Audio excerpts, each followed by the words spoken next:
I interviewed Corey Jenkins today. Oh, okay. Yeah, remember him, former Gamecock quarterback, and yes, that guy was. He's coaching somewhere, but I'm going to run the interview on my show tomorrow. But he's pretty cool. Really nice guy. You coaching college? High school stuff, yeah, from what I gather. Oh, okay. Yeah, he's a pretty good guy, man. He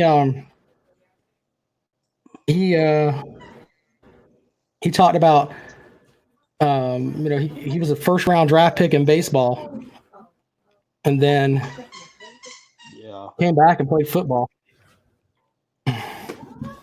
Yeah, I remembered he was. He was outstanding. Show tonight's gonna be great if Comrade's sitting there but not there. We don't really need him here. Just want to show out that for that.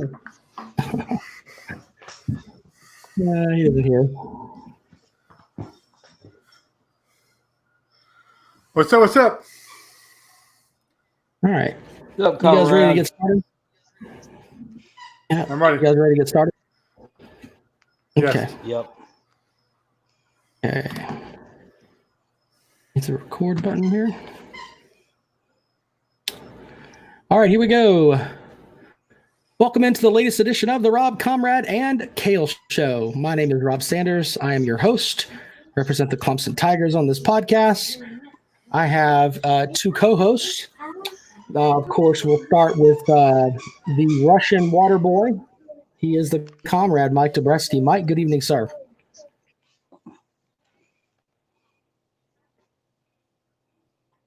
Mike, we can't hear you, brother. What did you do? I can't hear. Yeah, Mike. I think you muted your mic there, Mike. Can you hear me now? Okay. Yeah, there we go. Yep. Let me just take it from the. Okay. Here we go. Welcome into the Rob, Comrade, and Cale Show. I am Rob Sanders. I represent the Clemson Tigers on this podcast. I have a couple of co-hosts. We'll start with the Comrade, Mike Dobreski. Mike, good evening, sir. It is good to be here. It is great to be at Gamecock. Will Muschamp once again on the recruiting trail, picking up a young man, Simeon Price, who Oklahoma wanted badly, a blue blood college football program. We snatched him away from Lincoln Riley. And he'll be in the fold now. He's got the speed of, unbelievable speed, 40 time they can't even track with the technology we have today. And so he is a big-time get for Will Muschamp on the offense. So big day for the Gamecocks. Big day. Now, congratulations. You're now 46th overall in recruiting. Okay. Awesome. Going up, right? Right direction? That's correct. Every episode, we go up a little more, don't we? You're still a dog show. It's not like you're anything special. Also, I want to welcome in my friend, your friend, everybody's friend. He is Cale Hall. Cale, what's up, brother? Hey, what's up? Great to be here. Great, as always, to be a Gamecock. I was excited today about yet another big 3-star get. This one out of the state of Florida. I saw some of his film, man.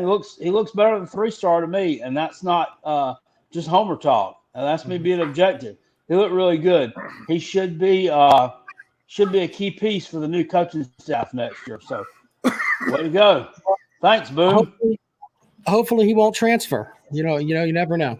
So we'll find out. Yeah, well, we'll find out. So, but tonight we're not really talking about the Gamecocks. Tonight we are previewing the Georgia Bulldogs, and the good, the bad, and the ugly with the Georgia Bulldogs, and we'll go down their schedule and talk about what we think they're going to do. John Houston says, building something shitty. Thank you, John. Thank you for being a part of the show. John Houston, that phrase we use for the basketball program, please don't confuse the sports, building something special. Okay, we kind of keep those different sports right now, but Boom is just flipping kids, bringing kids into the fold right now. Okay, different sports, different kind of objectives. Yeah, okay. Well, anyway, we do have a couple of sponsors, DNC Trucking and Transport. We'll start with them tonight. The No Spin Zone segment with the Comrade. Comrade, do you have your script ready, sir? Hold on. I got it up now. Thank you. Ready to go? Yeah. Ready to go. Relay. It sucks to be a Gamecock. My heart wishes to have Dabo Sweeney as my head coach. He is the only one that could fix our shit show program. Will Muschamp is 26-25 in his career at South Carolina. 19 of those wins coming against non-Power 5 teams, Vandy, Missouri, and Tennessee. I'm so happy with our coach. We don't deserve any better. Dennis Wilson has a luscious ass. It sucks to be a Gamecock. Go Tigers. That message courtesy of Dennis Wilson, DNC Trucking and Transport. Thanks to Dennis for sponsoring the show. And, of course, Betty Thanks Wilson. to our live viewers over on YouTube. Hello, Melissa May. Hello, Delta 900. Bronzy Gaming. Black Sheep. What's up? Yep. Thank you guys for You guys joining us. Thank you for checking us out this evening as we preview the Georgia Bulldogs. Don't forget Callaway Bar and Grill in West Columbia. Highway 1 diagonal from the Walmart.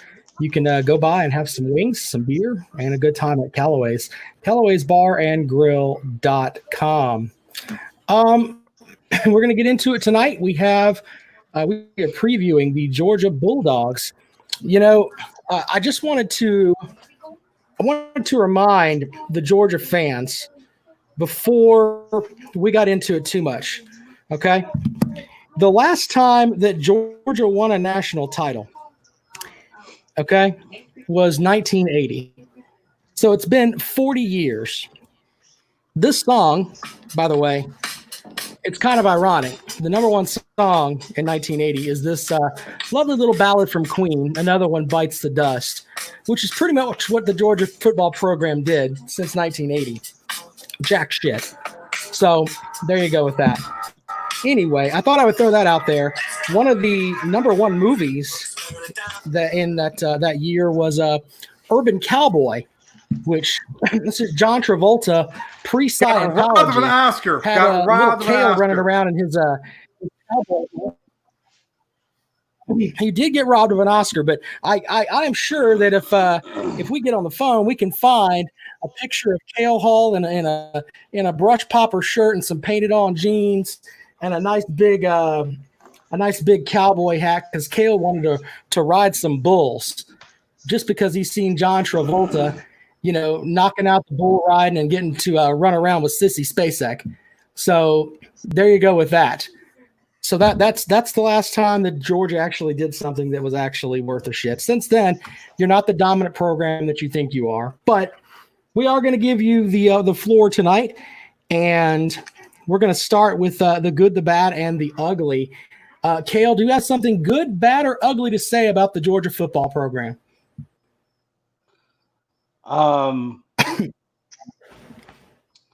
Well, I can tell you something that's bad is that you are going to have to replace who I think is the best field goal kicker in your program's history this year. That's going to be bad, and you're not going to be able to replace him. What? I'm laughing at you, Cale. That's some straight mockery there. Comrade, do you have anything good, bad, or ugly to say about other than the obvious, Georgia football program? I'm going to say something good about Georgia. Okay. I want to say something good about Georgia. Kirby Smart, he's best friends with a genius. Let's just put it down there. Will Muschamp and Kirby Smart played together, and they were on the field together. I'm not going to lie to you. They were on the field together during my first ever game as a Gamecock, as being a student. I don't want to say I was a player because I was over the sidelines, but my first ever game as a Gamecock, they were on the field between the hedges. Okay, once again, back to the hedges. When Brandon Bennett says, "I'm going to go over the top right now. I'm going to go over the top," and not a damn thing you can do about it. And that started my Gamecock kind of career, my Gamecock, football life right there was that day. And they were on there. And it's kind of fitting that we fast forward a couple of decades later, and Will Muschamp went to between the hedges and knocked Kirby Smart around a little bit and went home with some hedges for some dinner that night. And Rob got up, got real mad, got upset, the whole deal. So the good right there, I think, is that Kirby Smart keeps good company, makes good friends with good people and with smart people. He surrounds himself with smart people. It's always good to do. That's my kind of motto right there. I never want to be the smartest person in the room. And for a long time doing this podcast, I was. And we brought Cale Hall on. Now I feel better because now I don't feel I'm the smartest one. For a long time with just me and Rob, I felt like I was kind of, going against my motto. And I'm glad that Cale's here now because now I feel like I can grow each podcast because I have somebody on the podcast a little bit smarter than I am in Cale Hall. Yeah, Sparky Woods was 2-0 in Athens against Ray Goff. Owned him. And smacked him around. He beat him in 89 and 93. Owned him. Sparky Woods also went up to Death Valley and took care of. Well, actually, that was Brad Scott. That would my bad. Forget that. Scratch that. Sparky won in Death Valley too. The 92 he won. Yeah, he won in 92. I was thinking of the back-to-back, but that was Brad Scott did that with Sparky's players. Let's be honest. Yeah. About Georgia here, not your shit show program. Right. So let's try to stay on task. Sometimes we go down the rabbit holes, Rob. Okay, relax. Don't get mad. I know the hedge is still bothered from last year. It's okay. I know.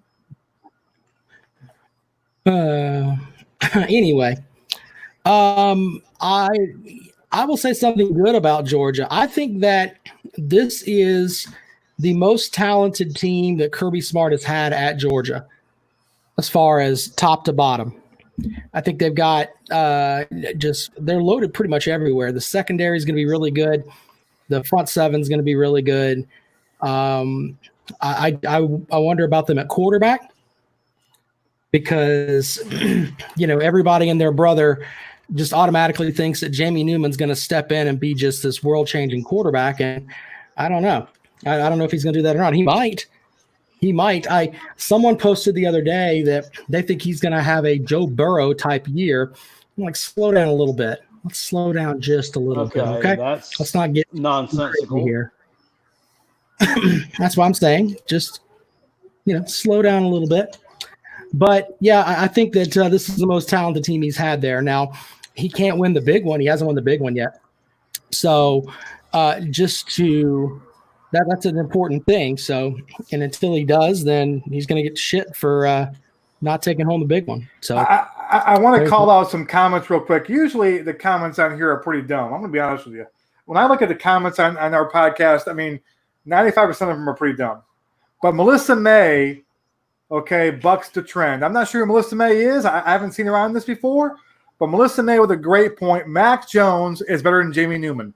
I like Mac Jones a lot. He's kind of I don't really call him a sleeper. He's the Alabama quarterback. That's not really a sleeper. But I like Mac Jones a lot. I would buy Mac Jones stock as having a big year this year and kind of becoming a superstar. And Jamie Newman, I don't think is me worth the crap. So good job, Melissa May. I know you're a Bammer, so you're a little bit kind of you say that from a place of bias. I understand that, but still. Being unbiased like I am, you are correct in that statement right there. Well, he got a lot of experience last year in that Alabama system with Tua was hurt as much as he was. That's very true. That is true. Anyway, we're going to find out how good Jamie Newman is, and they're putting all their eggs in that one basket in theory, because if not, they've got some talented 4-star guys that are behind him. To be honest with you, but I don't know how well they're going to do and you never know until they get out on the field, But some Georgia fans talking about, this Newman is a potential Heisman Trophy candidate. I don't know if I'm buying that or not. What do you guys think? I don't know about Heisman. I don't know about that. That's a little bit much. I will say this though. I think I mentioned it last time. You know what good Heisman sleeper to pick up? 50-1 odds is Kellen Mond. Mm-hmm. Think about that. Why is everybody so hung up on Kellen Mond? Are you seeing this shit? Okay, first of all, whoa. First of all, I'm not saying he's going to win, okay? I'm all about value, okay? And I like kind of, bang for my buck. Now, more than likely, it's going to be Fields or Trevor Lawrence who wins it. Those are the favorites. Now, if you bet those, there's no value to that. There's no like if you predict Justin Fields will win the Heisman, he does. I mean, that's not really that hard, okay? But if a sleeper wins it, a guy out of nowhere, a Joe Burrow type, which I know Clemon's not really Joe Burrow type because Joe Burrow played 1 year last year. But a guy kind of out of nowhere, the guy that has the talent to do it, but not the consistency. Maybe he finds the consistency this year. Maybe this is a year where it all comes together and he plays up to his potential for the majority of the season. He does that, he could do it. Now, it's going to take Trevor Lawrence or Justin Fields probably missing some games to injury just because their teams will have better records and be in the national title hunt where Clemon's team won't, okay? They'll probably be a 9-3 team or something like that. So you're going to need something, along those lines, like a Johnny Football that 1 year where his team wasn't all that great. They were decent, but they weren't a national title contender. So that's kind of a name, 50-1 odds. I'll throw a few bucks on that and see what happens. That's kind of the guy I'm looking at. Yeah. I hate to spoil this for Clemson fans, but if the season goes off in the fall like it's supposed to, Trevor Lawrence will not win the Heisman. I mean, I hate to break that to you. He's not going to play enough in the third and fourth quarter because Clemson's schedule is dog shit easy this year. The more and more I look at it, I'm like, my God. Mm-hmm. And, I goof on the comrade about this, but it's like the ACC helped them. They gave them a damn 2 weeks to get ready for Notre Dame. No, they do. I mean, the schedule is an absolute They help them. They help them. So we can schedule better, like not playing South Carolina and giving them a Super Bowl every year. We should drop them from the schedule, period. It's not even worth our time. We should be playing Georgia every single year. Oh, Georgia will slap you around like they always do. But you know what? I'd rather be challenged. Their defense is still tired. They're still tired from the Georgia game last time he played. Mike Bobo still ripped you. He ripped you guys. Here we go. God, his offensive game plan in that game, he just destroyed you. That was comical. I mean, just gashed you with running backs who weren't even highly recruited as Marshawn Lloyd. Let's be honest. Let's be honest right now. He did it with a running back. All the taters at home with headsets on, they do. If Dabo, if he just left Deshaun in there, we would have beat him by 3 touchdowns. Mm-hmm. But you couldn't. You had to make Deshaun pay his dues.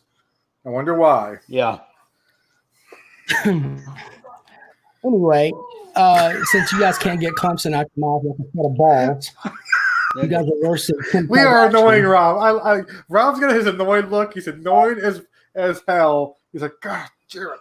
No, I'm not annoyed. You're annoyed. I can tell you're annoyed. You're pissed. It's all right. Virginia starts the season. They play in the Atlanta, Georgia Mercedes-Benz Stadium. If we are able to get this game off, I think Virginia will cover the spread but lose. So I'm giving Georgia the one. What do you think? I don't think. Yeah, I'm not real sold on Virginia this year. They lost a lot. It's their first game with a new quarterback. I know Georgia's got a new quarterback too, but I mean, as much as I pick on Jimmy Newman, I believe he's a little more talented than the guy they'll put back there. So I think Georgia runs away with it. I don't think Georgia does a whole lot. I think they run the ball. I think they control the clock. I think they win up front on Virginia, and they win this game pretty easily. Cale, what do you think? Looking at Virginia, I mean, they returned most of their defense. They got 9 returning starters coming back on that defense. Remember, Bryce Hall, who was a cornerback for them last year, was like a preseason All-American. He was hurt most of the year, so some of these guys got some experience. Bronco Mendenhall's a defensive-minded coach. So defensively, I think they'll be okay. On the other side of the ball, they got their offensive line returning. They'll have to figure out the quarterback situation, but I don't think it's going to be all that easy for Georgia. I think Virginia's got a winner's mentality now. So, like you said, I think they'll cover the spread, but I think Georgia gets a win here. I think 10, 14 points. something like that. But it's not going to be easy. Up next, they return home for the home opener to play East Tennessee State. Oh, look out. Yeah, I mean, typical. Don't even say anything. Stop. All I was saying, the typical home opener. Okay, I know. Don't trash schedules. You're a Clemson fan. You can't trash schedules. Yes, because we can't get you off our fucking schedule. You can't trash schedules. You're a Clemson fan. Better until we get rid of you. You can't trash it. East Tennessee State will lose. They'll probably hang 45 on them. Mike, what do you think? Yeah, I think Georgia probably, messes around in the first half a little bit. Maybe it's close. Maybe pull away at the end. I'll take Georgia win this game pretty easily. I don't see Georgia losing this game. Cale, you got who you got? You got the Bulldogs here? Yeah, coming off a short week, doesn't matter. I think that Georgia has no problem with the old Bucks. Buccaneers.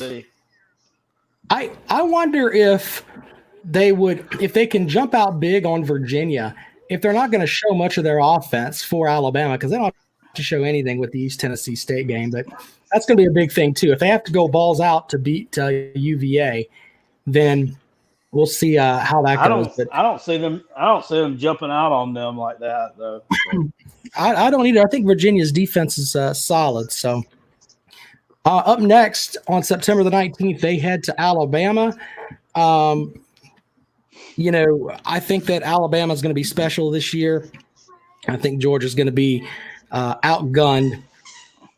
And I think they'll lose by 10 to 12 points on the road at Alabama. Mike, what do you got? Yeah, I think Georgia gets knocked. I think they get slapped around. I don't think this game is close. I think it's a statement game for Bama. It's one of the games, a little circle at the end of the year if they happen to have a loss or if people are debating whether they should be in the Final Four of the playoffs. So look back to the Georgia game where they dismantled Georgia. I think they beat them going away. I'm going to say 3 scores, Rob. 3 scores. 3-score win. 3+ score win. I'm looking at a 21-point win, I think. That's what I'm feeling. I say 3 field goals. Well, yeah, it could be like that. Well, sometimes I cover myself that way. I'm gonna go a 21-point win right here. 21 for Saban and the boys. Mac Jones was a big day. Puts himself in the Heisman discussion after this game. Mac Jones. Not saying something. He puts him in the discussion. That's what I say happens. All right, up next, Cale, what do you think is going to happen with Alabama? Alabama. Little Paul Alabama. bot. Alabama. Alabama. Yeah, I don't. Nick Saban. I don't. Nick Saban. I just think they're going to be focused this year defensively. I think they're going to be really good. I think Georgia has a hard time stopping Najee Harris as well.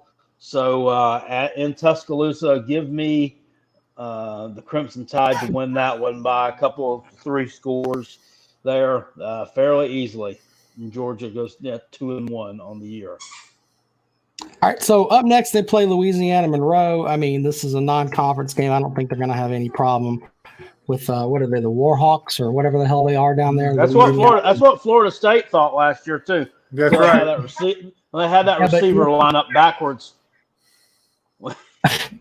That was pretty funny. That? I do remember that. I don't think they can run sideways and stick a foot up somebody's ass, and that's still not going to matter. Georgia's going to win by like 30. So, Mike, are you going to take Louisiana Monroe? Yeah, I'm ULM. I've studied them all off season, and I don't think they're good enough. I'm taking Georgia to win easily. Holy shit. Cale, are you going to take Louisiana Monroe? Yeah, UL Monroe is always playing the SEC teams, always playing the big boys. They play like 4 or 5 SEC games a year, and eventually they'll end up winning one, or they won't. But it's not going to be this one. So when they schedule South Carolina, that's a good chance for them to get a win. So fuck yourself. Up next, they hit the road. Hold on. The next is Vanderbilt at home. Hello, son. Vanderbilt at home, October the 3rd. Vanderbilt is probably the worst football program in the SEC. I mean, they are just not very good at all. I think that Georgia slaps Vanderbilt around. They win by probably 25. I think Monroe will give them a better game than Vanderbilt will. I think you're Mike, what do wrong. you think? I think you're wrong. I think Georgia wins, but I think Vandy covers the spread. I think it's an ugly game for Georgia. Kind of the murmurs start in Athens Nation. They start going, man, what's wrong with our offense? And God, Kirby Smart, is he just like Mark Richt? I think they struggle a little bit. I think halftime people are murmuring. They pull it out, win by 13. I think. Take Vandy in the points in this one. Put the mortgage on it right now. All right, well, there you go with that. Cale, what do you got, man? Are you going to take the Commodores? Nah, I think Georgia blows them out. They don't have. I mean, most seasons they're not good, and we're not looking forward to a good Vanderbilt season. And they'll have a few decent skill position players and maybe a decent quarterback. This year, I mean, they don't even have that returning. I mean, the cupboard is pretty bare for Derek Mason. I mean, you can look at some of the scores, some of the games last year. I mean, they were shitty. So they're trending down, definitely circling the drain. And coming off this Alabama game, I think Georgia's going to try to look to flex its muscle and press a little bit before the next weekend's matchup against Auburn. So give me Georgia to win this one big. Up next, Auburn comes to town on October the 10th. I'm not buying into the whole Bo Nix thing, and I think their offense is going to have issues simply because of the fact that I don't think Gus Malzahn and Chad Morris are going to get along. I really don't. And I think that's going to be something that hampers them all season. So give me the Bulldogs to win that game and cover whatever the spread is over Auburn. Mike, what do you got? I think Auburn dominates this game. I think they dominate the game. However, I think Auburn's receivers throw 2 interceptions on drives where they're running the ball down Georgia's throat. Why are their receivers throwing the ball? Well, because Chad Morris likes to be a genius. I think they throw 2 picks. I think 1 gets taken back for a touchdown, and Auburn outgains Georgia 445 yards to 280, but Georgia wins by 14 points. Cale, are you picking? Are you going to pick Auburn, or are you going with Georgia?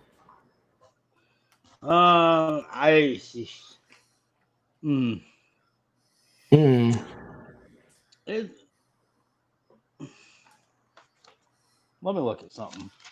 I have studied this. Give me just a second. I'm sorry. The game is at home for Georgia. Wraps up kind of a home game there before they play, 3 straight games, it looks like, on the road. It's not easy to go into Athens and win a football game. Auburn's definitely coming off of a softer schedule, a softer first 5 games than Georgia. It's a home game. I'll give this one to the Bulldogs. I'll give them the nod and win by about a touchdown. About what they did last year. Auburn's replaced a lot defensively. I think that's gonna hurt them initially. I think their offense will be okay, but I think Georgia gets this one at home. Kind of a little get back from the Alabama loss. Yeah. Up next, they go on the road to Columbia, Missouri. Coach Drink up there, he's excited. I like Larry Roundtree. I don't know what the hell they're going to – I mean, you told me who their quarterback was, but he's nobody that we're going to write home about. So give me Georgia to win that game and probably win by, 7 to 10 points on the road in Como. Mike, what do you got? I think Georgia players aren't very smart. They're going to see Columbia and think they're going to go play the big team and not Missouri. I think they'll be up for the game, for revenge, and I think they blow out Missouri thinking that they're going to play the Gamecocks because they have no clue where they're going. So I'm taking Georgia with a big win over Missouri in this one. I'm going to put up there 21-point win. I'm going to go 21 points again. 21. Yeah, what do you got? Yeah.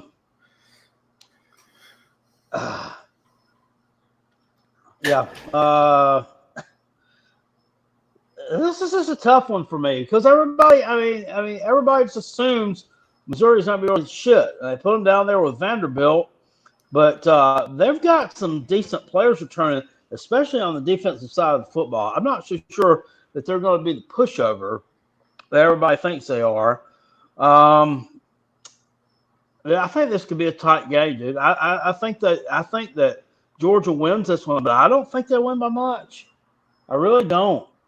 I think Missouri's going to surprise a lot of people this year, and they finally got an offensive mind in there at the head coaching positions, which what they've sorely needed.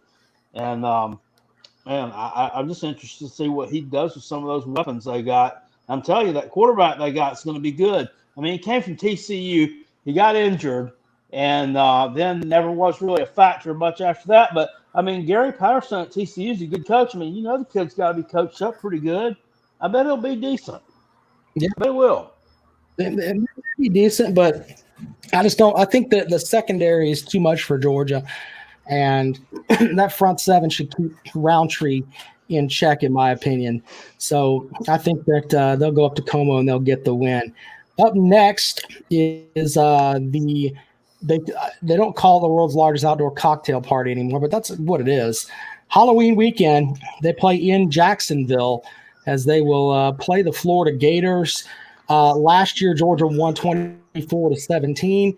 It's been kind of this is like one of those, I think that Mullen, this is one of the ones he wants to exercise and get it right. And he's constantly building his program up. I like Kyle Trask a lot. I think that he will manage that game and they'll win this game. The Gators will win probably 24-20, something like that. But look for Georgia to drop that game, and I think that'll be their second loss of the season. Mike, who are you picking for the Georgia-Florida game? Well, this game's a little tough because, Kirby Smart owns Dan Mullen when they go head-to-head in terms of offense, defense, when they've been coordinators and so forth. Kirby Smart's done a really good job, I think, against Dan Mullen's offenses. And I think they will again. However, I just don't like Jimmy Newman. I don't think he's good. I just don't think he's gonna. I think there's a big drop off with him at quarterback, and right. I think Florida. I think it's a low scoring game. Take the under, and I think the Gators pull one out in a 3-point. It won't be kind of old school football fans will like it. Kind of the old style SEC slugfest. I don't think either team will throw the ball real well. I think it'd be a game where maybe a turnover or special teams play makes a difference. But I think the Gators winning by about 3-point win, and a kind of a 16-13 type of game, something like that. So, Cale, who's your pick, brother? Yeah, have you seen what Dan Mullen's record is over the years against ranked teams? And as far as winning championships, he's not very good. In fact, it's almost Will Muschamp-like. Yeah. I think the quarterback play here definitely favors Florida. Their best receiver on the field is their tight end. But they got some talent other places on the field. They got a lot of speed there. I worry about Florida at the running back position. Not a lot there. I don't know that just sight unseen, having to look at it right now at this point in the season, or not in this point in the preseason, because we don't know what Georgia's going to have. We don't know what's going to happen there at the quarterback position. I don't know how it's going to pan out. So I'll be the third one in this trio to take Florida there in a close game. I just like that they're more experienced. We know what we're going to get from them. Yeah, that's a and very valid. And they're nothing impressive. Let me just say that about them. They're nothing impressive. You know what the only difference is between Florida and a team like South Carolina is that Florida does what? What have they done the past 2 years? I've always said that you have to fucking do. You win the games you're supposed to win. They don't do anything impressive. It's not like they're, oh God, here come the Gators. They're coming to town. And like they're just steamrolling through the damn competition and just laying waste to everybody in the fucking SEC. I mean, they're barely beating some of these damn teams, but they're winning the games that they're supposed to win. Okay. I disagree with you on that. I mean, they're not Alabama in teams. They're not killing stuff like that. But Florida Gators last season, total offense 4th in the SEC. Defense, the defense was one of the better in the SEC. I'm checking the stats on that too. They're near the top. For total defense last year, they were 2nd in the conference. So the 4th ranked offense, 2nd ranked defense in the conference. I'd say that's pretty damn good. I mean, maybe, I don't know. Yeah. I think that Gamecock fans, and I'm not just saying this just to goof, but in your mind, you think that you should have won the last time you were in Gainesville, and you think that you should have won last year because you're under the Muschamp theory of the refs fucked you, but. Florida wins games when they're supposed to, and they always seem to make plays when they're supposed to. Now, this year I think is going to be different, though, and I think that they're going to get that win over Georgia, and it's going to springboard their season. But so we all agree so far that after 1, 2, 3, 4, 5, 6, 7, 8 games, we've got Georgia at 6-2. Now we've got a problem, though. And the problem that we have here is that if they're at 6-2 right now, are they going to – what do they have to play for? I mean, let's be honest. Depending on how stuff goes, they're probably out of it as far as going to the SEC championship game. So what do they have to play for? They could become a tire fire in a matter of seconds. They really could and just be like, screw it, we just don't care. That's something that I think you got. It depends on what Florida does too, because their crossover opponent from the West, one of them LSU. Is LSU, and that's no slouch. That's a game they could lose. They also have a road game against Ole Miss, and I'm not sold on them winning that game. That's an upset. That's a potential upset. So you could have a position here where Georgia may be able to pull Missouri and maybe backdoor their way into the SEC championship. Okay, with the Gamecocks too, backdoor themselves in like they did in 2012. Yeah. So, I don't think the East is going to be that bad, but up next is a trip to Columbia. This will be the 9th game of the year for Georgia. South Carolina should probably have, I'd say, 4 or 5 losses by then. And it's going to be more of a talk of, who's going to be the next coach. Will Muschamp's going to be coaching out the spring, in my opinion, because I don't see anything special about this Gamecock team this year other than the secondary. Of course you don't. I can't have an opinion on this show just because I don't like Will Muschamp. Your opinion is biased as hell. How's my opinion biased, sir?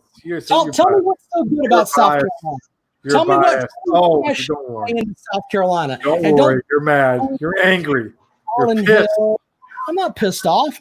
My team's 3 touchdowns better than yours on Mars.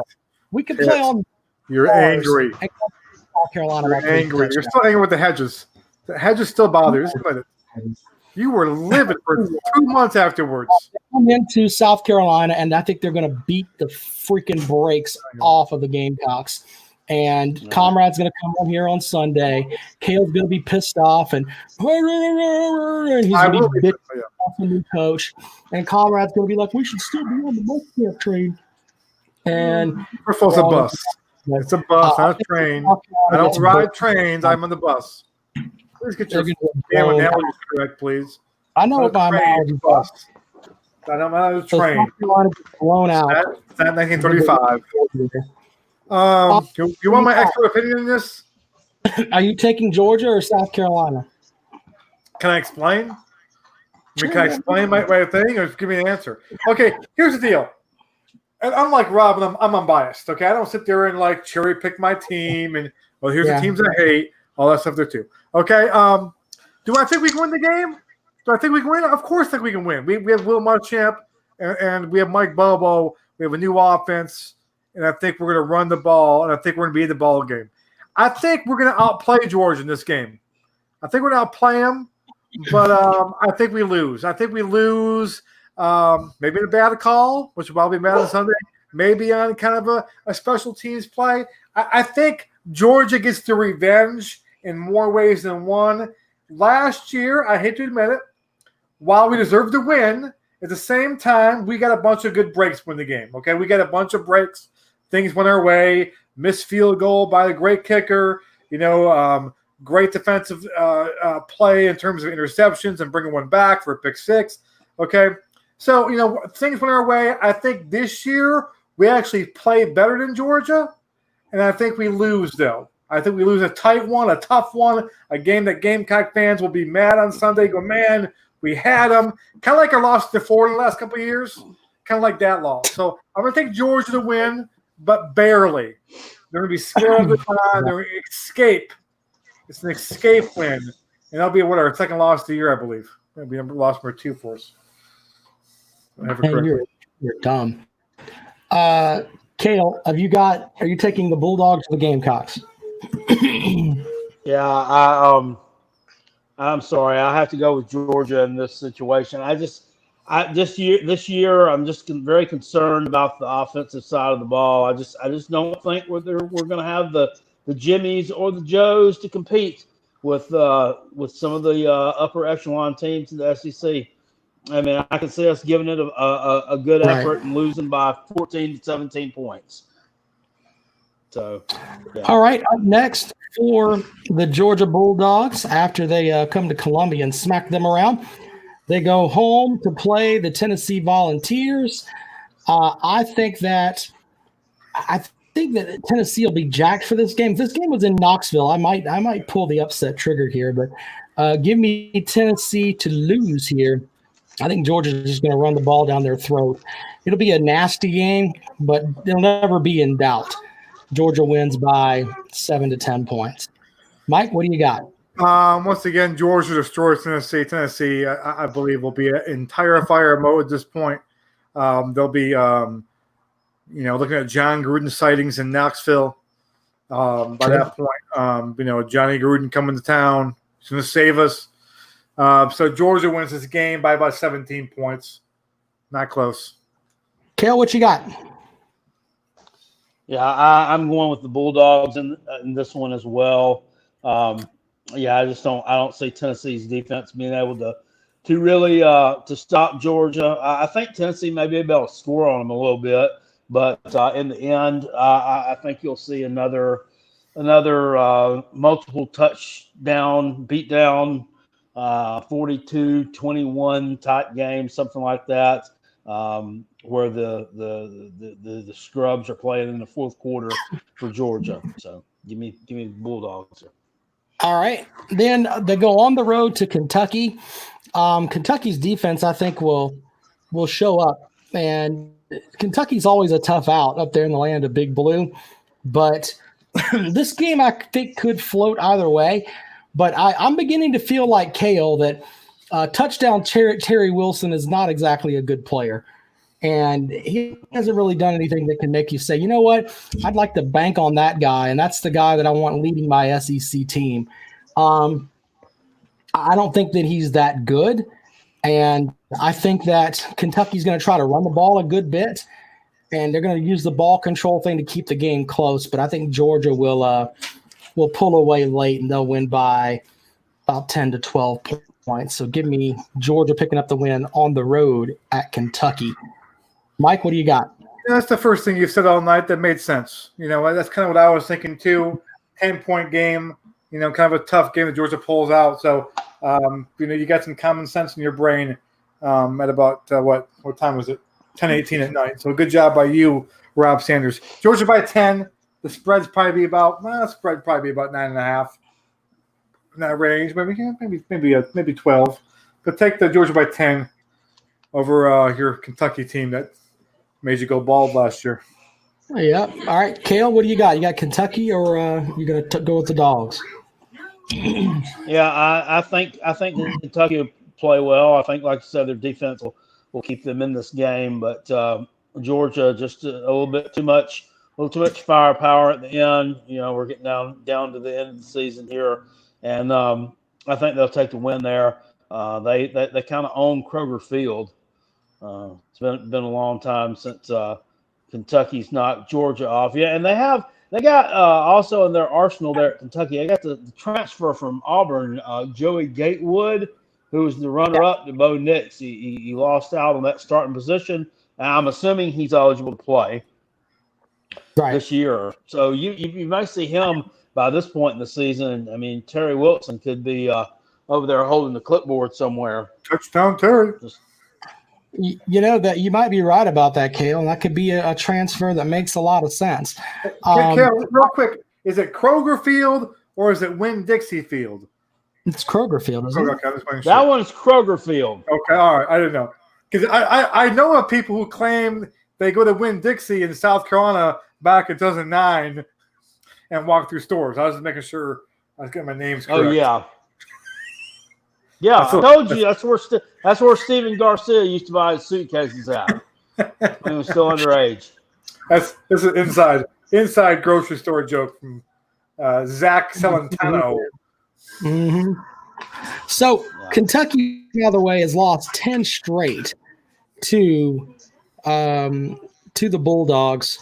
The last win was in 2009 on the road at Georgia. They beat them in Lexington in 2006. And then you have to go back to 1996 where they won at Lexington. So I think streaks eventually come to an end. And if they have a South Carolina type effort where they go out and they think, oh, well, we can just run over people, Kentucky could pull off the upset. But I think that I like Georgia to get the win here just because I don't think that offense is worth a shit for Kentucky. I'm going to jot down that quote. Rob says the streaks eventually come to an end. I'm going to write that down for November. Streaks do come to an end. Virginia broke the 17-game losing streak to Virginia Tech. Yeah, longest streak I remember was the Taters winning streak against Virginia. It was like 27 games, wasn't it? Something like that, yeah. At one point, it was a huge thing there. You could go with Florida State. Didn't Florida State go like 52-0 to start ACC play or some shit like that? I can't remember. They lost and they won. They started in 92 and it was finally like November of 95 before they lost an ACC game to Virginia. They lost to Virginia. Yeah. I remember that game. There's a Thursday night game, I think, wasn't it? Yeah, Thursday night game. Back when Thursday night games were big. Yeah. Now they're shit things. Yeah. Final game of the season, they have their rivalry matchup with Georgia Tech. Georgia Tech is still rebuilding. I like Jeff Collins a lot. We've talked about that before, and he's doing things, I think, the right way. He's taking recruits from Georgia, and he's trying to build his program like that. Look for Georgia Tech to be competitive next year, not this year, though. Georgia runs roughshod and wins big over the Yellow Jackets. Mike, who's your pick? Yeah, same thing with Jeff Collins fan. He got some bad news today. Simeon Price, who was a guy that Jeff Collins badly wanted, and of course, Boom kind of swept in there and picked him up. So bad break for Jeff Collins today. As Boom comes in with recruiting skills and takes him away from him. But yeah, same thing. I'm a big believer in Georgia Tech, though. I think it's gonna be good. I think they're for those of us who hate Clemson, and everyone should hate Clemson. It's like hating Hitler. I think Georgia Tech could be that team that finally gets to the point where they're good enough to maybe challenge Clemson to get to the point where they can kind of get some recruits and Jeff Collins. I think X and O's wise is better than Dabo's new X's and O's, but Clemson staff. So I think that's the hope if you're a Clemson hater. I think Georgia Tech's got the potential to be a team that could be on the rise here soon, but they're not there yet. Georgia will win. Georgia Tech may look pretty good in parts of this game, but take the Bulldogs to get the victory. Cale, who you got, brother? Yeah, last year you saw Georgia run up on them without the benefit of Vaseline. Woo, that was tough to watch.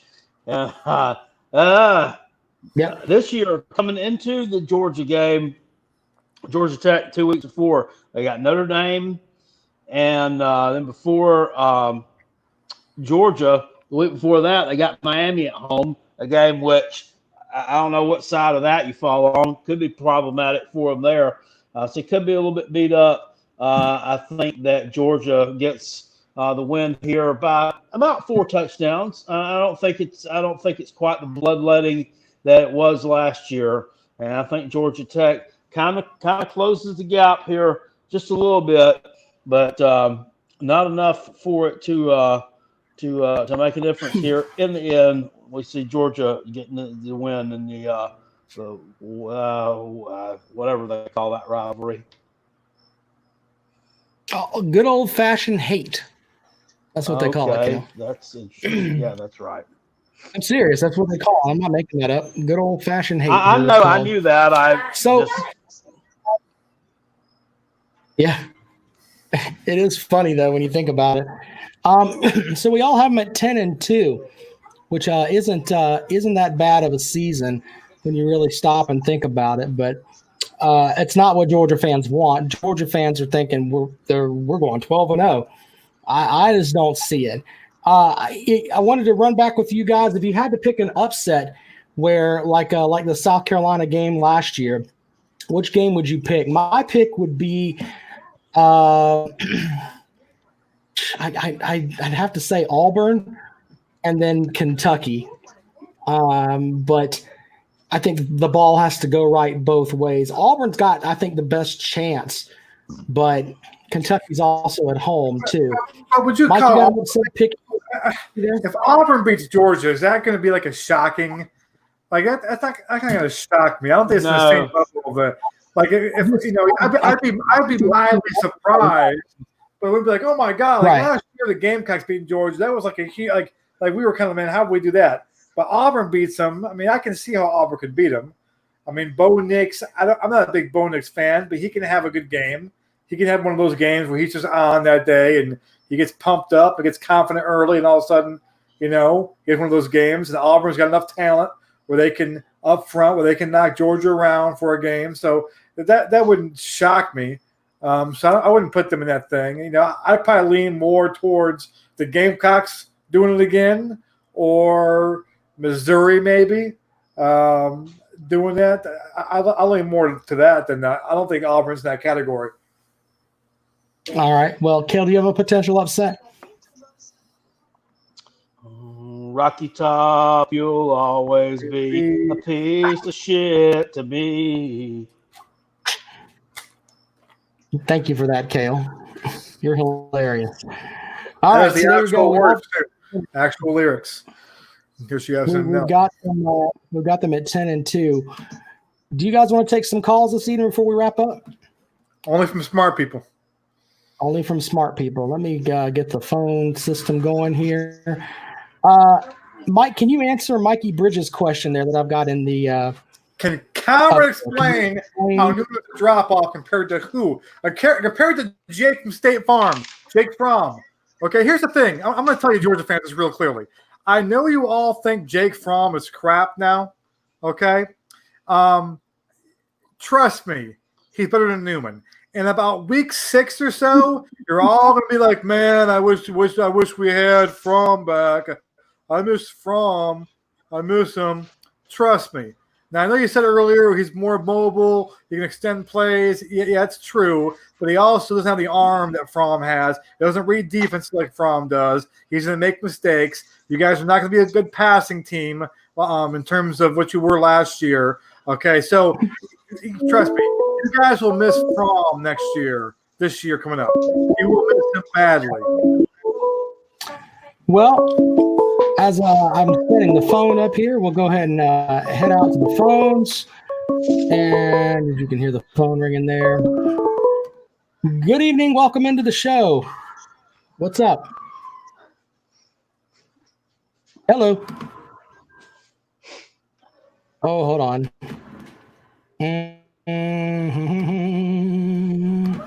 All right. Welcome into the show. Good evening. It's your world, caller. Have at it. All right. Well, maybe they don't want to talk this evening. I've got them up here ready to go and doing their thing, but we will boot that caller. And there you go. Up next, if you'd like to join the show, 803-470-2905. Look at me, Cale. I slowed down for you a little bit, brother.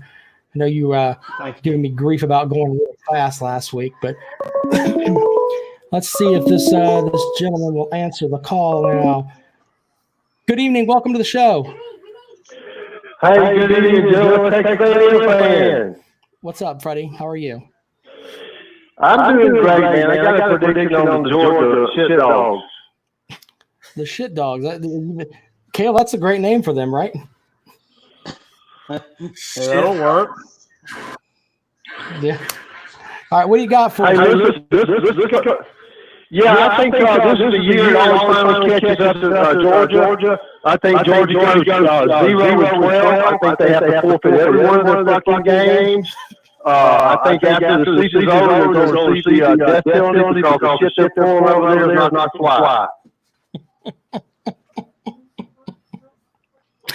I want you guys to go back and look at that. I took the liberty to look at that game last between A&M and Georgia. I've been watching football for all my whole life. I've seen 42 straight seasons. I've never seen a football game more disgraceful than that game in Georgia last year. Never. I mean, Georgia scored one touchdown the whole fucking game. The wide receiver comes off the line of scrimmage, grabs our defender's face mask, pulls him to the ground, and scores a touchdown and starts waving to the crowd. Now, that's not a touchdown, boys. That's not a touchdown. And that was just the start of a fuckery. It's pretty bad when the announcers are sitting up there and the highlight of the game is, oh, they missed another one. What's the last offensive play we had in the game? The guys raked all over receivers in the middle of the field. They call 11 penalties in the game, 9 off against us. Georgia's not a football team. Georgia is a thugs in uniform. These guys, there were 4 targeting calls that the announcers, not me, the announcers up there said that's targeted. They don't even look at it. The SEC refs and all were protecting Georgia, and if that's the way you have to win games, then fuck you. Thank you for joining the show this evening. I believe it. Hey, I believe it. Did he?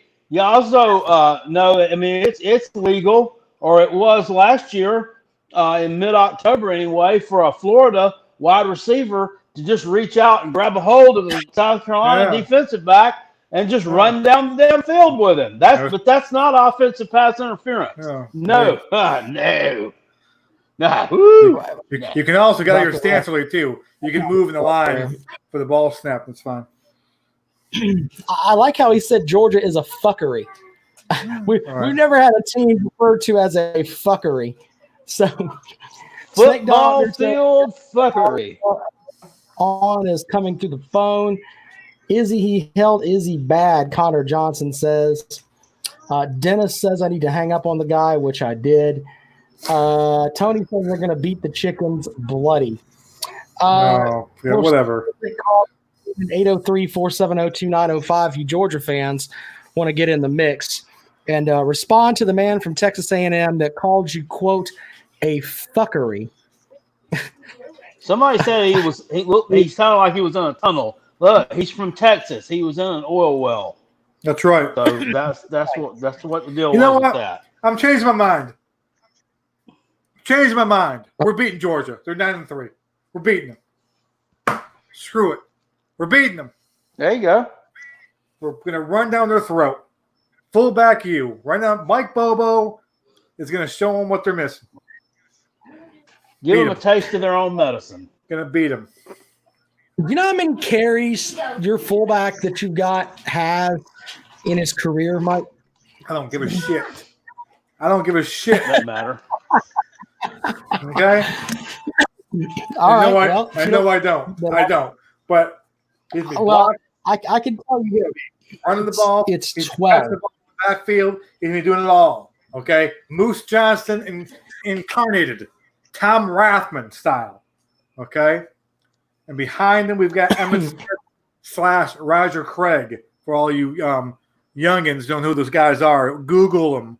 Not Roger Craig, the baseball manager. Different guy, same city. 802. Guy's going to be the modern day Gamecock Mike Allstott. There we go. Are you guys going to be this dumb during football season? Oh, It's going to be the modern day Rob DeBoer. By the way, you know my pet peeve is there's a podcast out there. There's a podcast out there that's blocked me. Okay. What? And they had Rob DeBoer on. Now listen, I'm not saying that you need to do everything, okay? But if you're going to have somebody on to interview, you at least do some research on the person. Rob DeBoer's claim to fame was that he was a two-sport athlete at Carolina, a fullback and one hell of a catcher and baseball player. The dude interviewing him did not know he played baseball. He found out DeBoer was talking to him and happened to bring up, during the baseball thing. Well, wait, you played baseball? Yeah, but like in high school? No, in college too. For who? You play for the Gamecocks? Like do a little bit of research, okay? Just a little, smidge, okay? If I'm going to do research, ask him about what Jamie Gardner's talking about with Burn Lounge, where they were basically screwing people over for music and everything else. That was a disaster. Would this podcaster also happen to be one who was caught in photograph at one time wearing a Clemson hat? That is correct, See, Philly. Yeah, but he blocked me. That's goddamn embarrassing. He blocked me because I basically, I was trying to be constructive, say, listen, man, you've got to, before you get Rob on, you know that. and he wrote back, well, I didn't know that. I'm sorry. I'm not an old ass fucker like you. I'm like, listen, I don't know. I wasn't old enough to know who to see Abraham Lincoln either. But I fucking know he was the president of the United States. Okay, jackass, he got shot. I know that. Okay. So, I mean, Jesus. We know he's young. He's young. He's one of these fucking millennials. But he does craft beer review videos that get like 4 views in 12 hours. Tony Jackson, a Georgia fan, says he's hit the like button for us and he's enjoyed our show tonight, gentlemen. So all right, TJ. Even though we Bulldogs to go 10-2, Comrade's got him going 9-3. 9-3. I changed it. You know why I changed it? Because Tony Jackson's comment, he said that I've already said they're gonna run all over us. I changed my mind right there out of anger. Right. I refuse to admit we're gonna lose to you. Well, and you were talking about how you're unbiased earlier. You're letting your emotions get away from you. Well, sometimes I do. Sometimes I let my passion, my garnet blood, sometimes it seeps in my brain. 803-4. I can't believe he really didn't know that Rob DeBoer played baseball. Didn't know. Holy shit. Didn't know. And if he came back at you with, I'm not an old fucker like you, then why the hell are you interviewing Rob DeBoer? Yeah. I'm not. If you're a young guy and you don't know who Rob DeBoer is, then don't interview him then. If you've only been a Gamecock for 4 or 5 years. Yeah. And by the way, Rob DeBoer is 3 or 4 years. He was a senior as a freshman, so he's 3 years older than I am. So you're interviewing an old fucker by your definition. That's what I just said. Yeah, I know, but it's just kind of this. Yeah, but he was mad, and then I made fun of him because he hits on girls on Twitter. He goes into their DMs and hits on them, and they turn him down. And listen, he's single. Okay, the girls his DM are single. That's fine. Okay. All right. I have no issue with that at all. As long as you're respectful, hit whatever, do that. However, when they turn you down, take it like a man. Just say, oh, you're not gonna hit every shot. You ask 10 girls out, one says yes, that's not bad. But then you go on Twitter and say, yeah, man, she's a 4. She's a 4. So you were asking at a 4. And she turned you down. That's just like what you do in the 5th grade. Oh, I asked the girl out. I didn't like her anyway. She's ugly. I mean, it's It's like, how old are you, dude? Like, I mean, I don't know. So he blocked because of that and that. So anyway, just for a second, I know all three of us have long-term relationships with our ladies here, but ladies, we got a bunch of ladies out there now, man. These guys, there are lots of guys. He might could go in there. He might could go in there and find him a Tinder date that would screw him out there by the porta johnies and the Deb. If Tinder was around when I was young and single, I probably would not be here anymore. I probably would have died. I wouldn't either. Oh, God, Lord, gonorrhea. No. Young me, I'd have wore that thing out. Yeah, I would have had gonorrhea to the brain. I'm glad that it was not there. Stuff out there where guys will get like they'll get turned down by some chick, and then they're like, she's a whore, running their mouth. She's not a whore because she turned her down. You know, obviously. So you're trying to say that a whore turned her down. That's not very good. You know, I mean, so I just like, hey, you know, there's nothing wrong. There is nothing wrong. You can turn down, but you know, listen, it happens to everybody. Nothing wrong with that. Don't you know? But just like, I mean, just to go back all the way, and then you harass her and then mock her because she turned you down. I mean, that's just whatever. Just don't do that. And especially like, I don't want to get into it. That guy, he also did something that during baseball season, there was some bullshit, which screwed him royally out of his sponsors. Yeah, someone affiliated with this podcast may have had something to do with that. I don't know. Maybe not. I don't know. I thought it was the wife of somebody of this podcast. Exactly. Yeah. Okay. All right. But no, I mean, but he basically was posting all this personal stuff about the Clemson outfielders and all that, and then talking about the one kid's got a brother with special needs and all this and all that. And I'm like, you really have to go that far. Why don't you stand out there next to Lewis Bowl at the right field foul pole and just say things like, "You're not even a baseball school. Yeah. Dabo Sweeney's not coaching. Monty Lee left South Carolina and ended up there. You've got leftovers. You could come up with so many other things that you could come up with that you could heckle." And the worst part about it is, okay, we all make mistakes, okay? We all do and say things we regret at times. But the point was that he refused to admit he messed up. He doubled, oh, no, man. And then finally, after 3 days, he took it down because he lost sponsorships. But he was like, oh, it's fine. Like, you think, I go, dude, just, you know. But, yeah, whatever. He's a mess, but I am blocked. I'm not blocked on Facebook, though. I have to comment on one of his damn statuses. I think I probably got blocked from Facebook too. But hey, how what you gonna do? I was told by my folks at my regular job not to engage with him on Twitter because he says a lot of dumb shit. Well, I can't anymore, so. Well, yeah, you to cut you off. See, I would just like every time he would post something stupid, I would just type outstanding. He's too dumb to know that I'm mocking him. All right, so gentlemen, we've had a good show. All of us picked Georgia to go 10-2, except the Comrade. Comrade's got him at 9-3. Brock has a question: what if Luke Doty is the next Connor Shaw and hurts teams by being a dual threat? He's very talented and could possibly make South Carolina harder to beat. You know, that's a good question. Mike, I don't know if Mike Bobo had at any point quarterbacks that were a dual threat kind of player. Do you remember him having a quarterback that could run both ways? I wasn't DJ Shockley one of those kind of guys? Yeah, it's funny you brought up like the first thing I thought was DJ Shockley. Was Bobo there when Shockley was there? I can't. I don't know enough about Georgia. He wasn't the offensive coordinator. Yeah, he was. Bobo was the offensive coordinator from 2007 to 14. I think Matt Stafford would have been there, and then who was after him? I can't think of his name now. White boy. Aaron Murray. Aaron Murray. That's it. He used to terrorize that. I think there was somebody else in there for like he probably but listen, I'll be honest with you. Who said this? Connor Johnson or Broccoli? All right. You know, I like what I hear about Luke Doty. I've seen some high school tapes, but listen, I have no clue what he's going to be like in college. I'm hoping he's Connor Shaw. I'm hoping he is what he was in high school. If he is, I think he's going to be really, really good. But I've been burned too much.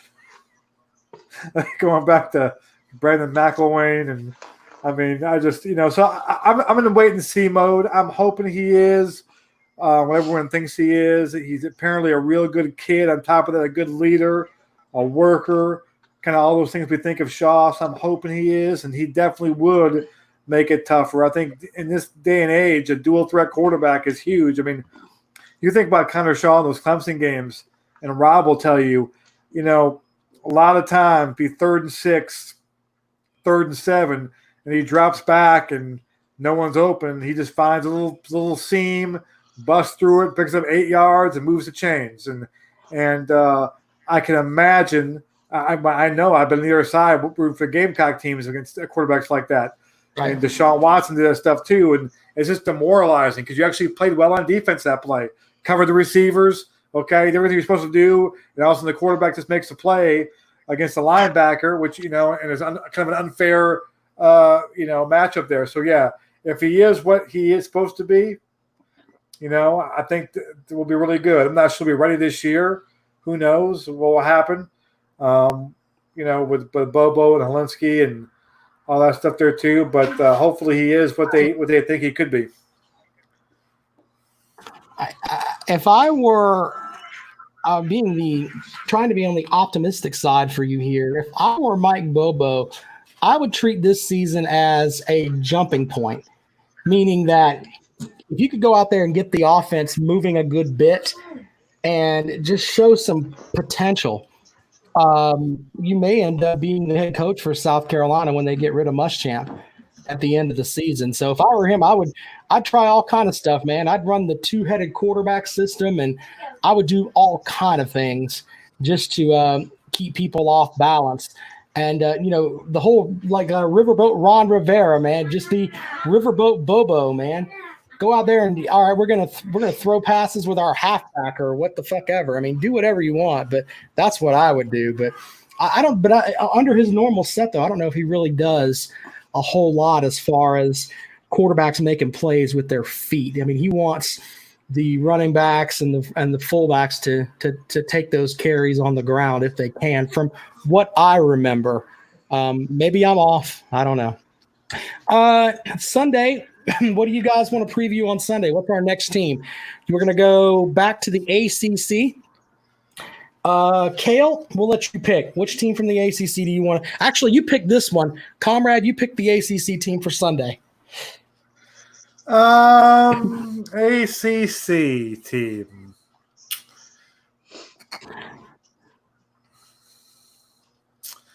There's not that many of them. I know. I'm like a schoolgirl. Let's go with the old Tar Heels.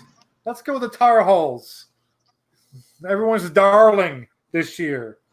The Tar Heels. Everyone's team that thinks they're for real this year.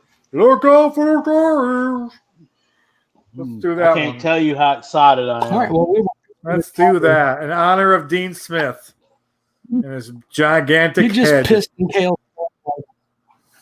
That's what you got, is pissed in his cornflakes. Said you just pissed in your cornflakes with that, didn't you, Cale? Yeah. Cale would rather preview Syracuse. What's that? All right. I said Cale would probably rather preview Syracuse. Oh, well, we'll do that. We can do that soon. We'll do North Carolina on Sunday. Wouldn't hate it. Delta 900 calls them NC arseholes. Okay, well, thanks for that. All right, with that, ladies and gentlemen, this show is a wrap. Bye, everybody. Bye-bye.